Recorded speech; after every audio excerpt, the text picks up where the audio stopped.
이거는 내랑 관련 뉴스는 아니지만 이제 이번 정권은 끝이 나고 대선이 곧 있을까 보다 싶은 뉴스가 방심위 유임위원장 관련해서 방심위 내부에 양심 선언이 나왔어요. 네, 네. 이 류희림 위원장 같은 경우에 가족과 지인들을 동원해서 심의 민원을 넣었다라는 그 청부 민원 의혹이 제기돼 있는데 한 방심위 간부가 류 위원장에게 가족의 민원이 접수된 사실을 보고했다 이렇게 양심 고백을 했습니다.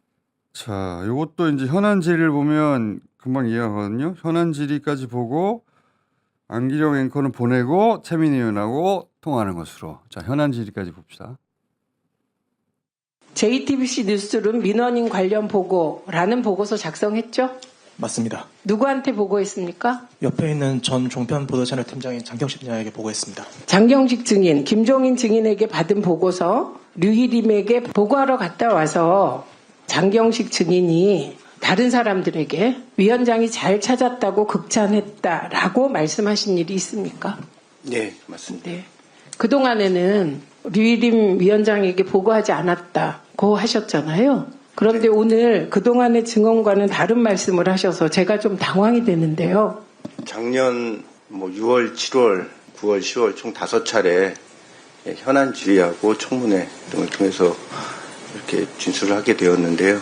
그 사실과 다른 내용을 의원님들께 말씀드리면서 그 양심의 가책과 심적 고통을 많이 겪었습니다. 그래서 있는 사실은 있는 사실대로 이렇게 말씀드리는 게 맞겠다 싶었고요. 수사기관 이전에 과방에서 제가 잘못된 진술을 했기 때문에 장경식 단장이 권익위 조사에서 류희림에게 보고하지 않았다라고 진술한 뒤 장경식 단장에게 류희림 위원장이 고맙다, 잘 챙겨주겠다라고 2차례 말한 일은 있습니까? 네, 미안하다 이런 말씀도 같이 하셨습니다. 요지는 그런 거예요. 류희림 위원장이 아들을 비롯해서 가족 지인들 왕창 동원해가지고 윤석열 정권의 비판적인 언론들 입을 막기 위해서 일반인인 척하면서 민원을 왕창 넣었는데 심의해달라 이런 예. 민원을 왕창 넣었는데 그것에 대해서 유희림 위원장은 난 몰랐다라고 주장하고 있거든요. 보고받지 않았다라고. 그런 보고를 가족이 민원을 넣었다는 사실을 보고받지 않았다라고 주장했어요. 자기가 시킨 적도 없고 저는 시켰다고 의심하는데 갑자기 왜 가족들이 등장해요. 의심하는 바인데 시키지도 않았고 시키지 않았어도 보고는 받았을 거 아니냐. 보고도 받지 않았다라고 했는데 보고했다라는 양심 선언이 나온 거예요. 자, 최민희 의원 가방위원장 연결해서 이야기 듣고 가시죠. 네. 의원님 안녕하십니까? 네, 안녕하세요. 이분이 작년에는 5번이나 보고한 적이 없다고 그랬잖아요. 맞습니다. 그런데 이분이 갑자기 보고한 적이 있다고 이렇게 심경의 변화가 온 이유는 아십니까 혹시? 일단 저희가 확인한 바로는 이분이 그 5차례나 국회에서 위증을 한 이후 예. 심적 갈등이 너무 커서 치료를 받아야 할 정도로 몸에 타격이 왔다고 합니다. 네, 그리고 그 이후에 류희림의 그 잘못된 행태가 이 정도가 아니고 너무 심하게 이것저것 밀어붙이니까 지난번에는 예산 편성과 관련하여 자기 월급을 깎으라고 국회에서 얘기했는데 직원들의 복리후생비를 깎아버리니까 그 보직 사퇴를 중간 간부들이 한 적이 있습니다. 그때 이분도 보직 사퇴를 했었습니다.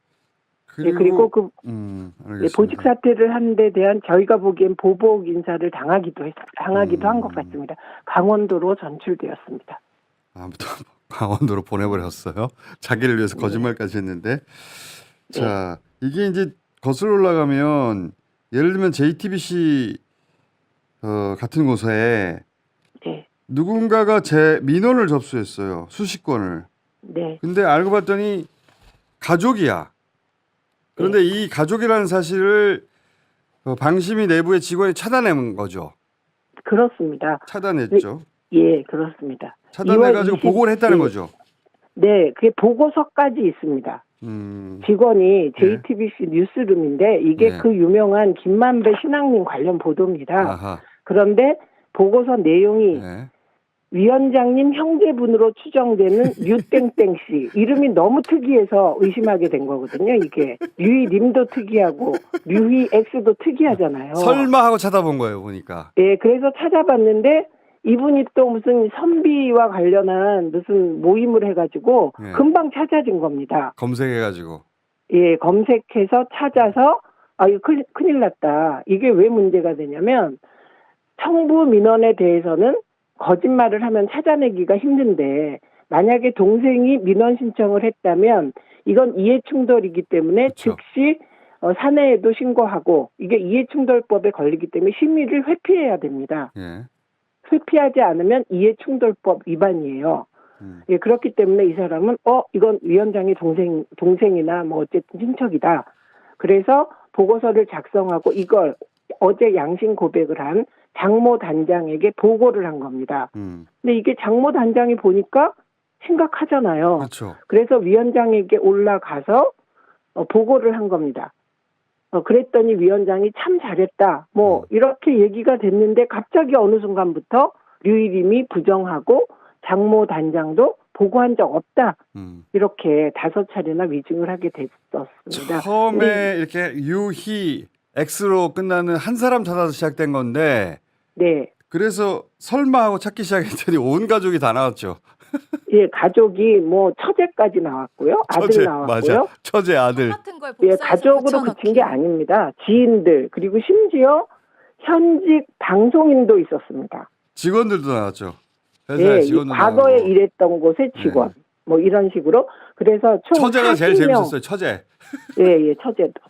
그래서 이 40명 정도가 100여 건의 청부 민원을 했다라고 문제 제기를 많이 그러니까 했습니다. JTBC를 처벌해 달라고 그 방심위 위원장의 가족들이 나선 거예요. 가족 지인들이. 근데 아닌 척하면서. 근데 그 중에 네. 한 사람 동생 이름을 찾아내서 이게 불거지기 시작했는데 동생 이름만 찾은 줄 알고 잘 찾았다.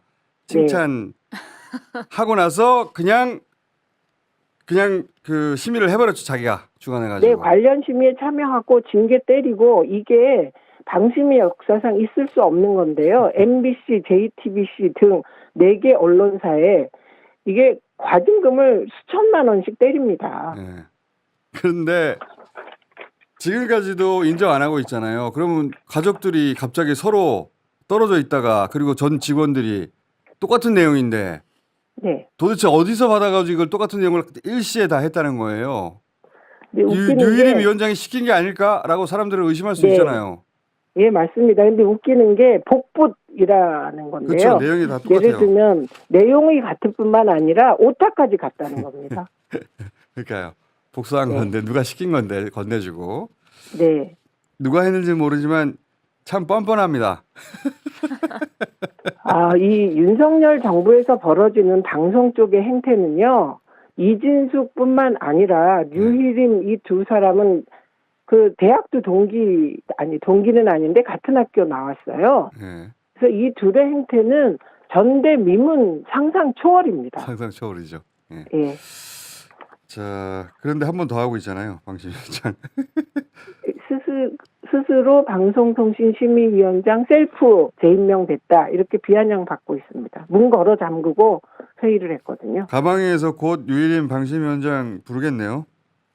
어제도 불렀습니다. 그런데 안 나왔고요. 예. 안 나왔을 뿐만 아니라 저희가 과방위 행정실 직원을 보내서 류일임 위원장을 오시게 하라고 그렇게 했는데 직원이 가보니까 위원장실 문은 닫혀 있고 수행 기사는 반차를 냈고 오후에 그리고 류일임 위원장의 소재를 비서실장 격 부속실장도 모르고 있었습니다. 그래요. 근데 양심 고백이 나왔고 새로운 진술인 건데 다시 조사해야 되는 거 아닌가요? 일단 어제 방심위 감사실장에게 이거 재조사해야 되지 않냐. 근데 그분이 공교롭게도 진급을 유일임에 의해서 저희가 보기에는 고속 승진을 한 거예요. 네, 그런데 그 감사실장도 하여간 새로운 증언이 나왔기 때문에 살펴보겠다라고 소극적으로 답변했습니다. 근데 권익위에서는 재조사가 불가피하고요. 그리고 경찰도 이게 뭐 류일임을 봐주기식으로 수사를 종결하려고 하고 있다고 알고 있었는데 어제 양심 고백이 선언이 나왔기 때문에 경찰의 제대로 된 조사도 불가피할 것 같습니다. 알겠습니다. 오늘 여기까지 듣겠습니다. 감사합니다. 예, 고맙습니다. 최민희 거방위원장이었습니다.